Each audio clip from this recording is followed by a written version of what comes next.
인생 조언하는 평범한 인간, 인조인간입니다. 반갑습니다, 여러분. 제가 계속 약속을 못 지키네요. 그래도 일주일에 한두 개씩 영상을 계속 올리려고 했는데 2주 만에 이렇게 인사를 드립니다. 죄송합니다. 지금 밑에 좀 거친 숨소리가 날 수도 있는데 저희 지금 멍멍이가 나중에 공개할게요. 간식 달라고 지금 난리치고 있어가지고 같이 있고요. 제가 지난번 영상에 왜 제가 삼성을 다니다가 보험 설계사를 하게 됐는지에 대해서 말씀을 드렸고, 이번 시간에는 말씀드린 대로 보험 설계사라는 일 자체가 어떤지, 대기업 영업과 어떻게 다른지에 대해서 말씀을 좀 드릴게요. 자, 기본적으로 보험 설계사 일은 결론부터 저는 항상 말씀드리죠. 어렵습니다. 많이 어렵습니다. 여러분 들어보셨는지 모르겠지만 그 3대 영업직, 3D로 불리는 3대 영업직이 있어요. 그게 자동차 딜러, 그 다음에 제약업체 영업직, 그리고 마지막이 보험 설계사입니다. 자, 이 세 가지의 특징은 뭐냐면, 사실 자동차는 좀 다를 수 있어요. 근데 보험은 먼저 찾는 사람이 없습니다. 뭐 연금이 됐든 보험이 됐든. 근데 이제 저희가 업계에서 먼저 찾는 사람이 있다. 그러면은 그분은 둘 중에 하나예요. 아픈 사람, 혹은 아파본 사람, 그리고 나이가 많은 분. 물론 뭐 나이가 많다고 다 그러신 건 아니지만, 나이가 많으면서 병원을 지속적으로 가게 되는 분들은, 먼저 찾죠. 근데 뭐 당연하겠지만 그런 분들은 보험 가입 자체가 안 됩니다.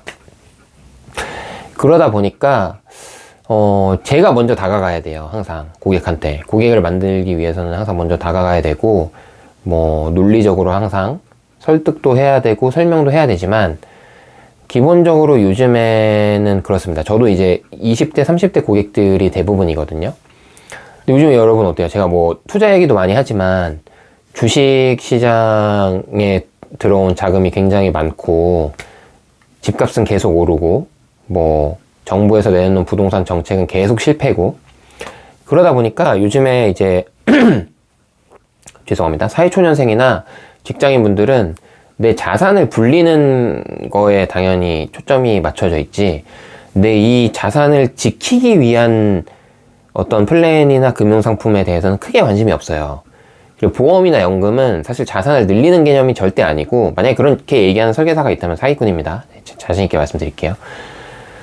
내 자산을 지키는 거거든요. 연금도 사실은 뭐 내가 노후에 그 현금 흐름을 만든다는 것도 있지만, 결국에 내가 노후에 미리 내 소득을 지킨다라는 관점이 더 강하기 때문에 그렇게 이해를 하시면 좋아요. 그래서 저도 사실 투자에 관심이 많은 사람이고 투자를 계속 하기 때문에 당연한 반응이고, 그렇다고 생각을 하는데, 그렇다 보니까 사실 보험 설계사들이 점점 어려워요. 게다가 요즘에 이제 코로나가 뭐 거의 일상화되긴 했지만 계속 요즘에도 뭐 300명, 300명씩 확진자 나오고, 그럼 사람을 만나기가 쉽지 않죠. 여러분도 사실 갑자기 누가 여러분한테 뭐 좋은 얘기를 해준다고 해도 내가 생판 모르는 사람인데 요즘 같은 시기에 만나기가 쉽지는 않잖아요. 그래서 그런 거를 생각을 하면은 영업이 점점 어려워지는 건 맞습니다. 그리고 비대면으로 아무리 한다고 해도 솔직히 조금이라도 나이 있으신 분들은 뭐 화상 상담 이런 게 좀 어렵죠, 솔직히. 그래서 좀 어려운 부분이 많이 있고, 그리고 요즘에는 여러분, 그래서 뭐 저도 뭐 생명보험도 하고 손해보험도 하고 증권사랑도 일을 하지만, 핀테크라고 들어보셨죠? 그러니까 금융과 IT를 결합한 그런 서비스들이 굉장히 많아졌어요. 제일 잘 아실 수 있는 게 이제 곧 상장 얘기가 나오는 토스 같은 경우에도 사실 핀테크로 시작을 했고, 그리고 이제 저희 뭐 보험업계에서는 리치앤코 뭐 이런 데들도 있거든요. 그래서 그런 데들이 사실은 당연히 설계사를 끼고 뭔가 가입을 하는 것보다는 저렴해요. 조금이라도. 그렇다 보니까 요즘에 그 경제활동을 열심히 하고 뭐 결혼을 앞두고 있는 분들은 쓸데없는 비용을 쓰기 싫잖아요. 그러다 보니까 그런 쪽으로 많이 어프로치를 하십니다. 어프로치를 하시고, 그러다 보면 사실 저희 보험 설계사들이 할 수 있는 거는 점점 사실 줄어들죠. 그래서 실제적으로 지금 사실 좀 어려운 보험 설계사 분들은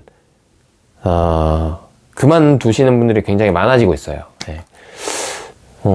그래서 사실 이게 한번 정리가 되면 뭐 어떻게 될지는 모르겠지만 뭐 또 다시 보험 설계사들이 뭐 일할 수 있는 기회가 생길 수 있다고는 느끼는데 당분간은 쉽지 않을 것 같아요. 예, 당분간은 쉽지 않을 것 같고 저도 사실 그래요.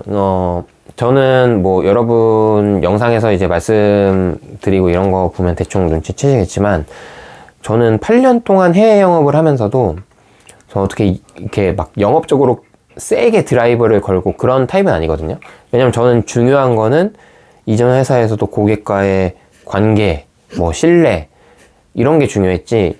왜냐면 저는 이제 영업적으로 이렇게 억지로 다가갔을 때 오히려 좋았던 관계가 흐트러지는 케이스를 많이 봤기 때문에 제 성향상 그렇게 어프로치를 하지 않아요.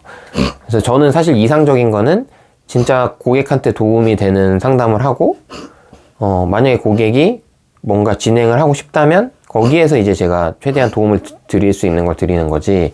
뭐 제가 뭐 예를 들어서 회사에서 뭐 요즘에 종신보험에 대해서 프로모션을 한다 그런다고 막 종신보험을 막 세게 밀어붙이고 이런 거는 저는 옳지 않다고 보거든요. 근데 이게 사실 앞으로 이런 저의 성향이 보험 설계사로서 살아남으려면 좀 어려울 수는 있어요. 예, 그래서 저도 딜레마이긴 한데 아무튼 뭐 제가 잘 밸런스를 찾아가야겠죠. 예, 밸런스를 찾아가야 되고 그리고 보험 설계사가 어려운 이유 중에 하나는 소득이 정해져 있질 않아요.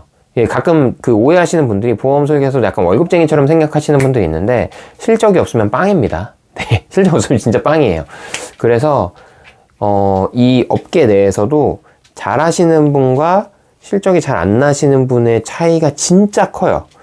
예, 이게 제 그 멘토분이 있어요. 이분도 사실 뭐 스카이 나오시고 뭐 대기업 막 기획실 이런 데 있다가 이제 오신 분인데 되게 잘하시는 분이거든요. 근데 그분 같은 경우에는 막 월 세후 3천, 4천? 예, 그 정도 받으세요. 근데 월 1억 이상 버시는 선배님들도 있어요. 예, 물론 그러면 이제 뭐 법인이라든지 이렇게 좀 사이즈가 큰 계약을 하시는 건데 근데 진짜 막 5만 원짜리 계약도 못해서 힘들어 하시는 분들도 있거든요. 그래서 이 업계가 제가 볼 때는 점점 잘하는 사람들이 살아남을 것 같다. 예, 이런 생각이 들고 만약에 여러분 그런 분들이 있을 거예요. 이직을 고민하시는 분들 중에 그 구직 사이트나 이제 헤드헌팅 업체 같은데 이제 자기 프로필을 올려놓으면은 보험회사에서 꼭 연락이 오거든요. 근데 그 연락 오시는 분들이 리크루팅을 담당하시는 분들인데 굉장히 그런 좋은 말들을 많이 해주세요. 근데 거기에 혹해서 쉽게 현재의 일을 그만두지는 마세요. 예. 이쪽 일은 굉장히 어렵습니다. 그거를 저는 꼭 말씀드리고 싶고요.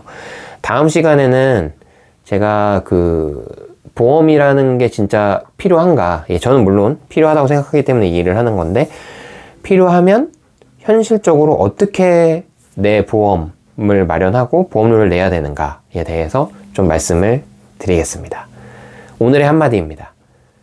세상에 쉬운 일은 없다. 오늘은 여기까지 하겠습니다. 인조인간이었습니다. 차오.